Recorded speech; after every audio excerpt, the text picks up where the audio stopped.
Hello बच्चों, कैसे हो? मैं हूं आपका अपना जीवन सर। दोस्तों, बताना चाहता हूं कि अब हमने चैप्टर 6 खत्म किया, जो बेस था हमारा चैप्टर नंबर 7 के लिए। बेटा, चैप्टर नंबर 7 अगर आपको बहुत अच्छी तरह से समझ में आएगा जब आपने चैप्टर नंबर 11 पढ़ा होगा 9th में, जिसका नाम था दर्पण, प्रकाश का परावर्तन। और ये मतलब वो चैप्टर था हमारा, दर्पण करके चैप्टर था बेटा। अब यहाँ पे लेंस आया, उसी से रिलेटेड। वहां पे दर्पण था, अब यहाँ पे लेंस पढ़ना होगा मेरा बच्चा। तो आपके बेटा इस चैप्टर में देखो डायग्राम ज्यादा है, तो मैं ऑब्वियस है डायग्राम तो फोन पे एक्सप्लेन नहीं कर पाऊंगा, लेकिन आप लोग बेटा प्लीज डायग्राम देख लेना। मेरे टेक्स्ट बुक लेके बेटा तो आप लोग पेज नंबर 80 का डायग्राम देख लेना। लेंस के 6 प्रकार होते हैं, आपने देखा होगा। उत्तल लेंस होता है, फिर समतल उत्तल लेंस होता है, अवतल उत्तल लेंस होता है, अवतल लेंस होता है, फिर बेटा समतल उत्तल लेंस होता है और उत्तल उत्तल लेंस होता है। वो देख लेना, लेकिन आपको 2 लेंस पढ़ना है, उत्तल लेंस और अवतल लेंस। लेकिन उत्तल लेंस और अवतल लेंस से पढ़े हमको लेंस का परिभाषा पढ़ना है कि लेंस क्या होता है।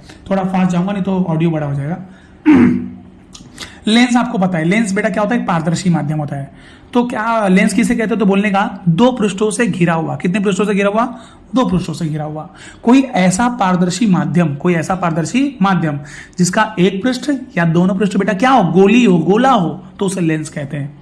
2 पृष्ठों से घिरा हुआ कोई ऐसा पारदर्शी माध्यम जिसका एक पृष्ठ या दोनों पृष्ठ गोली, उसे लेंस कहते हैं मेरा बेटा। प्लीज देख लेना।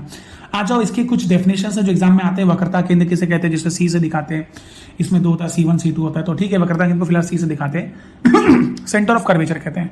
तो क्या बोलते हैं? लेंस जिस काल्पनिक गोले का भाग होता है उस गोले के केंद्र को वक्रता केंद्र कहते हैं। यहीं से निकल के एक और डेफिनेशन आता है, वक्रता त्रिज्या, जो आर से दिखाते हैं। लेंस जिस काल्पनिक गोले का, इमेजिनरी गोले का भाग होता है, उस गोली की त्रिज्या को हम लोग वक्रता त्रिज्या कहते हैं। फिर आ गया मेरा यहाँ पे आपका मुख्य अक्ष आ जाता है। मुख्य अक्ष के पहले हम लोग पढ़ेंगे प्रकाश केंद्र। प्रकाश केंद्र जिसको ओ से दिखाता है, ऑप्टिकल सेंटर बोलते हैं। तो बोलने का मेरा बेटा, लेंस के मध्य बिंदु को, मुख्य अक्ष पर लेंस के मध्य बिंदु को प्रकाश केंद्र कहते हैं। अब भैया मुख्य अक्ष क्या होता है? सीधी सी बात है, दोनों वक्रता केंद्र से जाने वाली सीधी रेखा को मुख्य अक्ष कहते हैं। फिर आ गया मुख्य नाभि।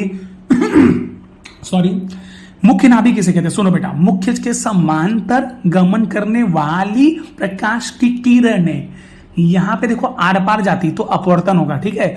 मुख्य अक्ष के समांतर गमन करने वाली प्रकाश की किरणें अपवर्तन के बाद मुख्य अक्ष पर एक बिंदु पर सबकी सब अभिश्रित होती है। अभिश्रित होती है मतलब मिलती है, इकट्ठा होती है। उसी बिंदु को बेटा हम लोग मुख्य नाभि कहते हैं और इंग्लिश में फोकस बोलते हैं, और इसलिए मुख्य नाभि को कैपिटल एफ से दिखाते हैं। बच्चों, बताना चाहता हूं कि नाभि और प्रकाश केंद्र की बीच की दूरी को बेटा हम लोग नाभ्यंतर कहते हैं, और नाभ्यंतर हमेशा नॉर्मली देखा गया कि वक्रता त्रिज्या का आधा होता है। फिलहाल यहाँ पे तो इतना ही बताना था आपको कि नाभि का और नाभ्यंतर क्या होता है बेटा। तो ये तो हम लोग यहाँ पे तो आधा अधूरा का बताना है, लेकिन बस नाभ्यंतर आएगा। प्रकाश केंद्र और नाभि के बीच की दूरी को नाभ्यंतर कहते हैं, आप लोग देख लेना।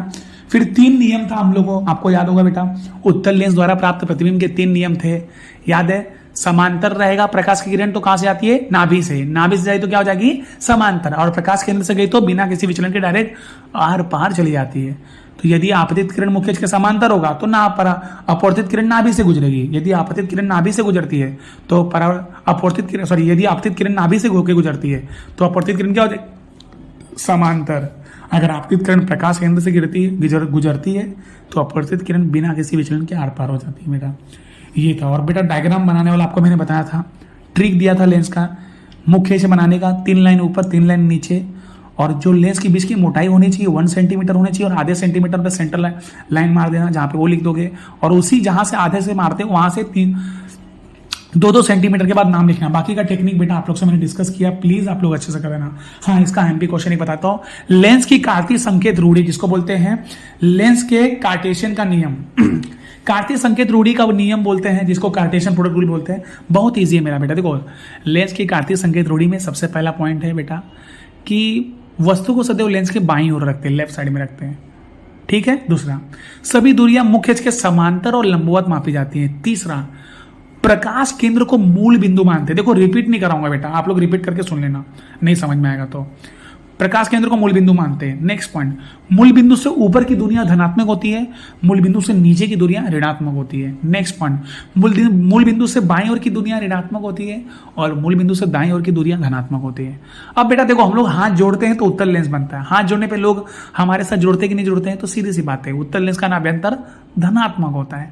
अब ऐसा उल्टा हाथ को ऐसे टच करके निकाल लिया, समझ जाओ। मैं बता रहा हूं, मैं लेक्चर में बताया था किसकी मैं एक्टिंग कर रहा हूं, मैं समझ जाओ। बुधवार तो सब पर्सनली मत लेना। तो भैया अवतल लेंस का जो नाभ्यंतर होता है ऋणात्मक होता है। ये हमारा था बेटा टॉपिक मेरा बच्चा। हाँ, तो ये हो गया। बाद में आपको लेंस का सूत्र पढ़ना है। मैंने आपको बताया था लेंस का सूत्र क्या होता है बेटा, 1/f equal to 1/v minus 1/u होता है। आपको पता है 1/f equal to 1/v minus 1/u। छोटा f रहेगा, छोटा v रहेगा, छोटा u। छोटा u माने वस्तु की दूरी, छोटा v माने प्रतिबिंब की दूरी, और छोटा f माने नाभ्यंतर, जो आपको बता दिया। और वस्तु की दूरी हमेशा u माइनस में होती है। अगर दो लेंस को मैंने जोड़ दिया बेटा, समायोजन कर दिया, तो उसका सूत्र क्या बनेगा, तो उसका सूत्र बनेगा 1/f equal to 1/f1 plus 1/f2, छोटा f रहेगा। और एक टॉपिक और निकल के आता है मेरा बेटा कि आवर्धन का सूत्र क्या होता है। और हाँ, एक बताना बच्चा, लेंस का सूत्र एक और होता है, एक तो होता है प्रतिबिंब की दूरी बटे वस्तु की दूरी, जो बताता है, मतलब सॉरी आवर्धन का सूत्र हम लोग पढ़ेंगे। सबसे पहले तो आवर्धन का मीनिंग क्या होता है बेटा। आवर्धन मतलब मैग्निफिकेशन होता है, किसी चीज को जूम आउट करके देखना, मैग्नीफाई करके देखना। तो उसका सूत्र होता है प्रतिबिंब की दूरी बटे वस्तु की दूरी। प्रतिबिंब की दूरी को किससे दिखाते थे, v से, वस्तु की दूरी को u से, मतलब, और आवर्धन को कैपिटल M से दिखाते। तो बड़ा M इक्वल टू क्या हो गया, छोटा v अपन छोटा u। लेकिन इसके अलावा दोस्तों इसका एक और सूत्र होता है, प्रतिबिंब की ऊंचाई बटे वस्तु की ऊंचाई। बेटा बताना चाहता हूं कि वस्तु की ऊंचाई को दिखाते हैं h1 से और प्रतिबिंब की ऊंचाई को दिखाते हैं h2 से। ट्रिक है, भूलना मत। जो स्टार्टिंग में आता है वस्तु के लिए होता है, जैसे u और v में पहले u आता है कि पहले v, पहले u आता तो वस्तु की दूरी होगी, v प्रतिबिंब की दूरी। वैसे पहले h1 आता है कि पहले h2, तो पहले h1 आता है तो वस्तु की ऊंचाई, और h2 हो गया प्रतिबिंब की ऊंचाई। तो उसका एक और सूत्र होता है m बराबर h2 बटे h1, मतलब प्रतिबिंब की ऊंचाई बटे वस्तु की ऊंचाई। बेटा दो प्रकार का प्रतिबिंब भी होता है, आपको पता ही होगा, वास्तविक और काल्पनिक। प्रकाश की किरणों के मिलने से, अभिसरित होने से जो प्रतिबिंब बनता है उसे वास्तविक प्रतिबिंब कहते हैं, और प्रकाश की किरणों के अपसरित होने से, फैलने से बेटा जो प्रतिबिंब बनता है उसे काल्पनिक या आभासी प्रतिबिंब कहते हैं।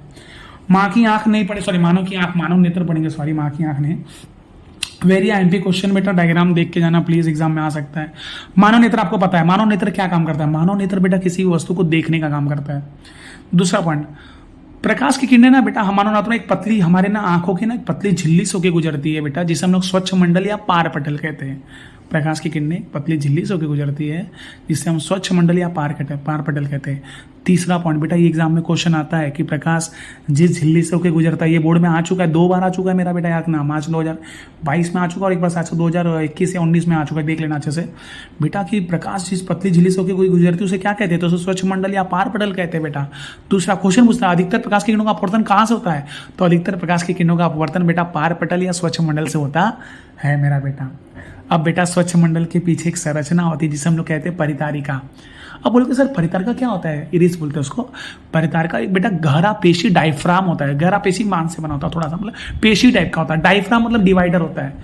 और भिन्न भिन्न व्यक्तियों में बेटा याद रखना, परितारिका का रंग भी क्या होता है बेटा, भिन्न भिन्न होता है।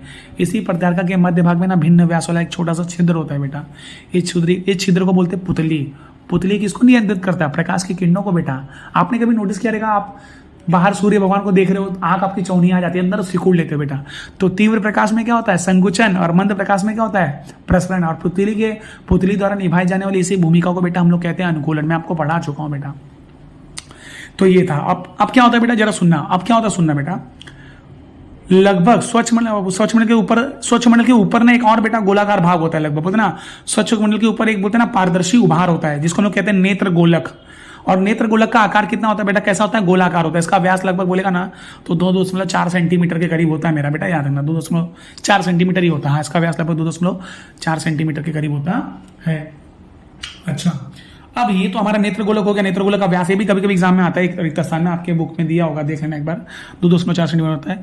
अब पुतली जो होता है हमारा, पुतली उसके लगभग पीछे ना बेटा एक केलासी भाग होता है। अगर आपने देखा रहेगा आपके बुक में, एक मिनट पेज नंबर निकालो, वो 87 मानव नेत्र दिया तो पानी जैसा दिख रहा है, वो लेंस बोलते हैं उसको, देखो नेत्र लेंस लिखा है। तो ये उत्तल लेंस जैसा होता है बेटा, द्विउत्तली केलासी भाग होता है जिसे हम लोग कहते हैं लेंस। और लेंस क्या करता है बेटा, लेंस नाभ्यंतर की दूरी को समायोजित करता है, मतलब एडजस्टमेंट करता है कौन सी वस्तु कहां पर है। तो एग्जाम में आता है नेत्र लेंस क्या करता है, तो ये नाभ्यंतर की दूरी को समायोजित करता है, जिसके कारण हमारे नेत्र पटल पर, याद रखना नेत्र पटल बेटा रेटिना, ये भी क्वेश्चन एग्जाम में आता है। नेत्र पटल पे कैसा प्रतिबिंब बनता है, तो नेत्र पटल बनता है वास्तविक और उल्टा। ये भी 1 से 2 बार पूछा गया मेरा बेटा, नेत्र पटल पे कैसा बनता है, वास्तविक और उल्टा प्रतिबिंब बनता है मेरा बेटा। ये था हमारा मानव नेत्र। और भी है मेरा बेटा कि मतलब अगर किसी भी वस्तु को मैं बिना किसी तनाव के देख सकता हूं तो उसको स्पष्ट दृष्टि की न्यूनतम दूरी कहते हैं। कितना होता है हमारे आंख के लिए, सामान्य नेत्र के लिए 25 सेंटीमीटर होता है मेरा बेटा। ये सब भी देख लेना मेरा बच्चा। फिर हमारे आंख में सीधी सी बात है, आंख है तो दोस्त तो आएंगे मेरा बेटा। तीन प्रकार के दोष होते हैं, निकट दृष्टि दोष, दूरदृष्टि दोष, जरा दृष्टि दोष। निकट दृष्टि दोष और दूरदृष्टि दोष बेटा बहुत ज्यादा IMP है, प्लीज कर लेना आप लोग, नहीं तो बेटा फिर प्रॉब्लम होगा आप लोग को। निकट दृष्टि दोष बेटा डायग्राम देखो, डायग्राम IMP, डायग्राम बीच में कभी कभी दिया रहेगा, पहले ही अगर प्रतिबिंब बन गया रेटिना से, देखो ब्लू वाला जो लाइन दिया, 3 डायग्राम दिया है, जो ब्लू वाला गोला बना दिया है आपको दिख रहा है मेरा बेटा, वो तुम्हारा नेत्र पटल हो गया, पहले ही बन गया तो समझ जाना नजदीक बन रहा, पहले ही बन जा रहा है तो वो निकट दृष्टि दोष हुआ। निकट दृष्टि दोष मतलब क्या लगता है, नजदीक का नहीं दिखता रहेगा, दूर का दिखता रहेगा ना, देखो गलत है, देखो इसमें क्या होता है, निकट दृष्टि दोष नाम उल्टा, नाम से ऐसा लग रहा है कि नजदीक का नहीं है, लेकिन ऐसा नहीं है। निकट दृष्टि दोष में नजदीक का वस्तु स्पष्ट रूप से दिखाई देता है, दूर का नहीं। और निकट दृष्टि दोष का सीधी सी बात है दूसरा इसका बेटा, इसमें ना प्रतिबिंब ना नेत्र पटल पे ना बन के कहां बनता है, थोड़ा सा आगे बन जाता है। इस दोष के बेटा 2 कारण होते हैं, पहला तो इनमें जो रोमक कोशिकाएं होती हैं, आंख की जो कोशिकाएं होती है ना, प्रॉपर रिलैक्स नहीं कर पाती, शिथिल नहीं हो पाती है। और दूसरा नेत्र गोलक लंब होना, लंब हो जाता है, लंबा टाइप का हो जाता है बेटा, तो ये मेन रीजन है बेटा। अब इस दोष को दूर कैसे करोगे, तो उसके लिए इस्तेमाल होता है बेटा अवतल लेंस। कैसे याद करोगे, कंफ्यूजन नहीं है, टेंशन मतलब भूल भुलैया पिक्चर में ना जो हीरोइन रहती है विद्या बालन, उसका नाम था अवनी, अवनी नाम था, याद रखना विद्या बालन का। अवनी, अव से क्या हो गया अवतल लेंस, नी से क्या हो गया निकट दृष्टि दोष, खत्म मेरा बेटा। जब ऐसा चीज आ जाएगा समझ जाना, निकट दृष्टि दोष आया, जीवन सर बोले थे अवनी अवतल लेंस लगेगा, तो इस दोष को दूर करने के लिए अवतल लेंस होता है। अब बेटा मैंने आपको ये बोला था कि जो अवतल लेंस होता है, आपको क्लास में पढ़ा चुका हो, उसको अभिसारी लेंस कहते हैं कि अपसारी लेंस कहते हैं। आप बोलोगे सर अपसारी लेंस होते हैं, सही बात है, वो थोड़ा प्रकाश की इनको फैला देता है। जब फैलाने लगता है ना, तो देखो जो प्रतिबिंब बेटा आगे बन जा रहा है ना, वो प्रॉपर नेत्र पटल बनने लग गया। देखो देखो तो वहां पे पूरा पेंसिल जैसा बनना कि नहीं बन रहा पूरा नेत्र पटल पे, हाँ बन गया बेटा। तो अवतल लेंस का उपयोग करते हैं। अवतल लेंस प्रकाश की किरणों अपसरित करता है, जिसके कारण हमारे नेत्र पटल पे वास्तविक और उल्टा प्रतिबिंब बनने लगता है मेरा बेटा। इसलिए और आराम से, और अवतल लेंस को पता है मेरा बेटा, अवतल लेंस का नाभ्यंतर क्या होता है, अवतल लेंस, हाँ सर ने सिखाया था बुधवार, हाँ माइनस। इसलिए ऐसे व्यक्ति को ऋणात्मक शक्ति वाले चश्मे का उपयोग करते हैं मेरा बेटा, माइनस वाला। इसका सब उल्टा दूरदृष्टि दोष बना देना। दूरदृष्टि दोष में दूर का दिखता है, नजदीक का नहीं। उसमें वहां पे देखो इसका भी डायग्राम दिया, उसमें प्रतिबिंब जो बना था नेत्र पटल के आगे बन रहा था, इसमें क्या बनेगा पीछे बनेगा। वेरी गुड मेरा बेटा। उसमें 2 कारण थे, क्या थे, रोमक कोशिका शिथिल नहीं हो पाती, इसमें क्या बोलोगे आवश्यकता से अधिक शिथिल हो जाती है। उसमें नेत्र गोलक लंबा हो गया था, इसमें बोलने का इसमें चपटा हो गया था। फिर उसमें देखो अवतल लेंस था, इसमें क्या आएगा बेटा उत्तल लेंस आएगा। फिर वहां पे था अवतल लेंस को अपसारी लेंस कहते हैं, उत्तल लेंस को यहाँ पे बोलोगे अभिसारी लेंस होते हैं, जिसके कारण प्रकाश किरण अभिसरित होकर नेत्र पटल बनने लगता है वास्तविक और उल्टा प्रतिबिंब। वास्तविक उल्टा ही बोलना है, काल्पनिक सीधा मत बोलना, वास्तविक उल्टा ही बोलोगे मेरा बेटा, उल्टा सेम उसका उल्टा करना है। फिर उत्तल लेंस का नाभ्यंतर धनात्मक होता है, ऐसे व्यक्ति को धनात्मक शक्ति वाले चश्मे का उपयोग होता है। जरा दृष्टि दोष ना तो इनको नजदीक का दिखता है ना तो दूर का दिखता है, इनको माइनस प्लस दोनों नंबर का चश्मा होता है बेटा, द्विनाभि लेंस का इस्तेमाल करते हैं। फिर बेटा आप लोग को एग्जाम में आएगा कि अवतल लेंस का उपयोग कहां पे करते हैं, तो देखो चिकित्सा सामग्री हो गया, स्कैनर हो गया, CD प्लेयर हो गया, सिंपल बोलने का, ज्यादा टेंशन लेने का नहीं। चिकित्सा सामग्री, CD प्लेयर, स्कैनर, समझ में मेरा बेटा। बाद में फिर क्या होता है बेटा, ये सब तो हो गया, इसमें हम लोग इस्तेमाल करते हैं अवतल लेंस का, पहला उपयोग है। दूसरा बेटा दरवाजे में देखा है बेटा, आप देखते हो बाहर के खड़ा बाटा भैया देखा कौन बाटन का, तो जो बड़ा होल के दिखाते हैं बेटा, तो वही जिसको दरवाजे का होल बोलते हैं, क्या बोलते हैं उसको समझ में नहीं आया, उसको नेत्र गोलक बोलते हैं, साथ से दरवाजे का नेत्र गोलक, उसमें भी अवतल लेंस का उपयोग होता है मेरा बेटा। फिर चश्मे में अवतल लेंस का उपयोग होता है, बैटरी में होता है मेरा बेटा। फिर बाद में कैमरा, दूरबीन, दूरदर्शी, इसमें भी अवतल लेंस का उपयोग होता है। अब आ जाओ बेटा उत्तल लेंस का उपयोग करेंगे। फिर आप देखना आपका बुक में खोल के मैं बताता हूँ, पेज नंबर आपको निकालना है।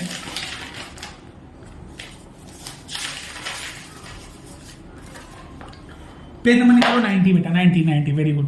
तो 90 में बेटा देखो उत्तल लेंस का उपयोग आता है, जिसमें पहला है सरल सूक्ष्मदर्शी। डायग्राम देख लो बेटा, आपको पता आपके स्कूल में माइक्रोस्कोप रहेगा। सरल सूक्ष्मदर्शी का उपयोग काहे के लिए करते हैं मेरा बेटा, सरल सूक्ष्मदर्शी का उपयोग होता है मेरे प्यारे बच्चों, छोटे छोटे बोलते ना वनस्पति कोशिका को दिखने के लिए, प्राणी कोशिका को दिखने के लिए, किसी वस्तु को 10 गुना भरा करके दिखाता है मेरा बेटा, याद रखना। सच वो सूक्ष्मदर्शी, उसको सरल सूक्ष्मदर्शी कहते हैं मेरा बेटा, ठीक है। और उसको आवर्धक भी बोलते हैं, आवर्धक, याद रखना बेटा मेरी बात। अब दूसरा आ गया, उसके नीचे डायग्राम दिया देखो, संयुक्त सूक्ष्मदर्शी। देखो जो दिया वही, संयुक्त सूक्ष्मदर्शी का उपयोग करते हैं, बहुत ज्यादा पावरफुल होता है। मतलब हर एक कोशिका के अंदर का अंगक देखने के लिए भी, जैसे हरित लवण को देखने के लिए, जीवाणु को देखने के लिए, विषाणु को देखने के लिए, सबके लिए हम लोग बेटा संयुक्त सूक्ष्मदर्शी का उपयोग करते हैं। इसमें उत्तल लेंस होते हैं, इसमें 2 उत्तल लेंस होते हैं, आप जैसा कि डायग्राम में देख रहे हो, संयुक्त सूक्ष्मदर्शी, ठीक है। आगे वाला जो लेंस है उसको क्या बोलते हैं बेटा, वस्तु लेंस। पीछे वाले लेंस का नाम क्या है, नेत्र लेंस। आपको पता है वस्तु लेंस देखो आकार में क्या है, छोटा। नेत्र लेंस आकार में क्या है बेटा, बड़ा। तो जो लेंस छोटा उसका नाभ्यंतर क्या होगा, कम। वस्तु लेंस का नाभ्यंतर क्या होता है, कम। और बाद में नेत्र लेंस का नाभ्यंतर क्या होता है, अधिक होता है। बराबर ना, क्योंकि बड़ा है ना बेटा। आप बोलोगे सर कैसे पता चलेगा ये वस्तु लेंस है? सीधी सी बात है, देखो आप जो माइक्रोस्कोप देखे रहोगे, तो जो हम लोग कांच का स्लाइड डालते हैं तो वहां पे जो लेंस रहेगा वस्तु को देख रहा है तो हो गया, उसको बोलते हैं वस्तु लेंस। और जो हमारे आंख के पास होता है, नेत्र के पास है, तो उसे नेत्र लेंस कहेंगे मेरा बेटा, ठीक है। चलो यहां से आपका डाउट क्लियर होता है, सीधी सी बात है। अब देखो जो वस्तु लेंस है, वस्तु लेंस के द्वारा क्या होता है, वो जो वस्तु है उसका प्रतिबिंब बढ़ाकर हमको दिखने मिलता है, लेकिन वस्तु लेंस के द्वारा जो प्रतिबिंब प्राप्त होता है मेरा बेटा, वो प्रतिबिंब नेत्र लेंस के लिए वस्तु का कार्य करता है। सोचो इसको और भी बड़ा, मतलब नेत्र वस्तु लेंस ने उसको 10 गुना बड़ा किया, अब भैया नेत्र लेंस को और भी बड़ा करके दिखाता है। तो वस्तु लेंस के द्वारा जो प्रतिबिंब प्राप्त होता है वो नेत्र लेंस के लिए बेटा वस्तु का कार्य करता है। वैसे ही दूरदर्शी पढ़ने का मेरा बेटा, दूरदर्शी हो गया जो दूरबीन जिसको बोलते हैं ना, खगोलीय पिंड को देखने के लिए आसमान में, चलो ले चले तुम्हें तारों के शहर में, जान दो लेके नहीं चलूंगा तारों के शहर में, देख लेना मेरा बेटा। तो दूरदर्शी ये जो दूरबीन होता है बेटा, दो प्रकार का होता है, एक होता है अपवर्ती दूरदर्शी और एक होता है परावर्ती दूरदर्शी। अपवर्ती मतलब जिसमें आर पार, इसमें बस याद रखना लेंस का उपयोग होता है। परावर्ती इसमें भैया दर्पण भी होता है और लेंस भी होता है। इसका भी डायग्राम सेम है बेटा, सेम। दो लेंस से बना होता है, वस्तु लेंस, नेत्र लेंस। वस्तु लेंस बड़ा है, नेत्र लेंस छोटा है। देख रहे हो डायग्राम में, देख सकते हो आप पेज नंबर 91 पे। फिर वस्तु लेंस का नाभ्यंतर अधिक होगा, नेत्र लेंस का नाभ्यंतर कम होगा, सीधी सी बात है। फिर वस्तु लेंस के द्वारा बेटा जो प्रतिबिंब बनता है वो नेत्र लेंस के लिए किसका काम करता है, वस्तु का कार्य करता है। फिर दोनों लेंसों को, हाँ एक क्षण में एक पॉइंट बताना भूल गया, दोनों लेंस को एक खोखले नली में बेटा इस प्रकार रखते हैं ना कि जिसको हम लोग समायोजित कर सके। अगर देखे रहोगे अपने, अगर माइक्रोस्कोप देख रहे हो तो आपको ब्लैक कलर का ऐसा रहता है, यहाँ पे रोटेटर रहता है, उसको आगे पीछे करके आप वस्तु को अच्छे से क्लीन तरीके से देखते हैं बेटा, वो देख लेना। फिर उसके बाद उत्तल लेंस का देखो पहला उपयोग बताया मैंने, किसमें था उत्तल लेंस का उपयोग, सरल सूक्ष्मदर्शी, फिर संयुक्त सूक्ष्मदर्शी, फिर दूरदर्शी दूरबीन। चौथा होता है बेटा प्रकाशीय उपकरण, जैसे कैमरा हो गया, प्रोजेक्टर हो गया, इसमें भी हम लोग उत्तल लेंस का उपयोग करते हैं। दृष्टि सातत्य पता है क्या होता है बेटा, दृष्टि सातत्य कभी देखा, कभी नोटिस किया है मेरा बेटा? बेटा देखो, अगरबत्ती कभी आप पूजा करते हो तो अगरबत्ती को आप घुमाते हो बेटा तो आपको ऐसा रिंग जैसा दिखाई देता है, एक्चुअली इसी दृष्टि सातत्य कहते हैं। क्या होता है, जब किसी वस्तु को हम लोग बेटा देखते हैं ना तो उसका प्रतिबिंब हमारे नेत्रपटल पे, हमारे रेटिना पे 1/16 सेकंड के लिए बन जाता है। कितने सेकंड के लिए बेटा, 1/16 सेकंड के लिए, मतलब सॉरी उसका किसी वस्तु को देखने पर उसका प्रतिबिंब हमारे नेत्रपटल में बनता है, लेकिन उस वस्तु के सामने से हट जाने के बाद भी लगभग 1/16 सेकंड तक बेटा उसका प्रतिबिंब हमारे नेत्रपटल में बना रहता है। इसे दृष्टि सातत्य कहते हैं बेटा, जिसके कारण हमको रिंग दिखाई देता है। सॉरी 1/16 सेकंड ये बनता नहीं है, बने रहता है उसके हटने के बाद भी, इसे दृष्टि सातत्य कहते हैं मेरा बेटा। तो बेटा हमारा चैप्टर यहाँ पे समाप्त होता है बेटा। थैंक यू सो मच मेरा बेटा, लव यू, टेक केयर बेटा। और चैप्टर नंबर 8 और 9 में तो बहुत ज्यादा भारी भारी चीजें देखते हैं, उसका वीडियो बना बताऊंगा। थैंक यू सो मच मेरा बच्चा, टेक केयर, लव यू। आपका अपना जीवन